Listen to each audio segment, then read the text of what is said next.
आज 14 अप्रैल को पूरे पंजाब में कल्चर डे सेलिब्रेट किया जा रहा है और इस सिलसिले में मैं GGHS अलीपुर में आज कल्चर डे में सेलिब्रेशन में शिरकत की है।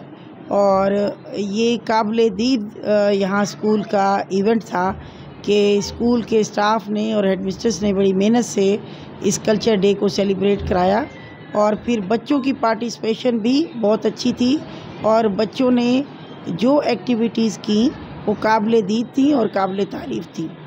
Thank you so much.